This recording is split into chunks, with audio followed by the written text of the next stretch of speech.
អ្នកមានដឹងពីកន្លែងនិងវិធីដែលគួរចំណាយលុយរបស់ពួកគេចូលវិនិយោគលើអ្វីដែលអ្នកដឹងអ្នកបានជ្រើសរើសវិស័យអ្វីដើម្បីធ្វើការវិនិយោគអ្នកដែលឆ្លាតវៃដឹងថាការចំណាយទៅលើការថែរក្សាសុខភាពសម្រាប់ក្រុមគ្រួសារនិងការវិនិយោគ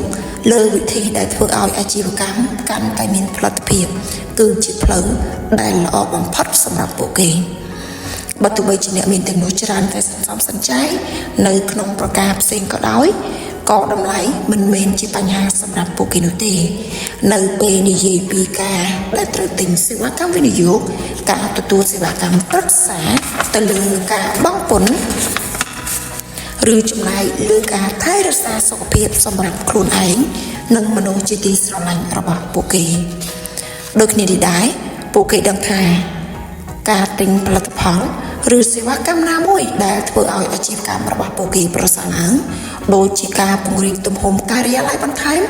ឬការទិញកម្មវិធី software របស់ computer ជាដើម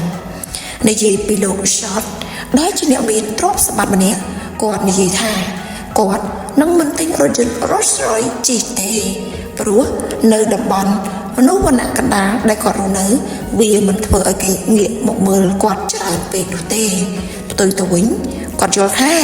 ការចំណាយលុយទៅលើការថែទាំថ្មីរបស់ចៅគាត់វាសមនឹងចំណាយច្រើនជាងការចំណាយដោយឆ្លាតវៃក៏មានន័យថាជាការធ្វើផែនការដ៏ឆ្លាតផងដែរអ្នកមានបានចំណាយពេលវេលាយ៉ាងច្រើនក្នុងការរៀបចំផែនការវិនិយោគហើយពួកគេច្រើនតែទទួលបានផលចំណេញជាច្រើនអំពីវាជាងអ្នកដែលធ្វើប្រហែលក្នុងការធ្វើផែនការលើពីនេះទៅទៀត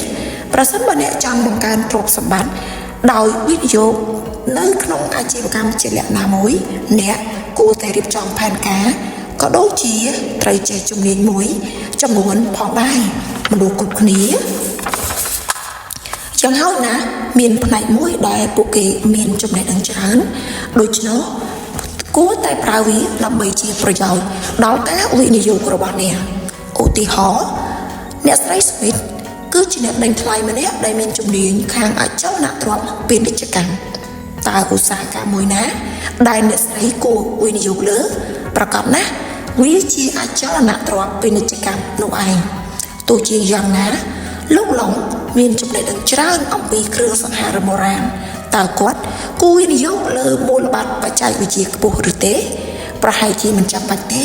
ព្រោះគាត់គួរតែផ្ដោតទៅលើអ្វីដែលគាត់ដឹងច្បាស់បំផុត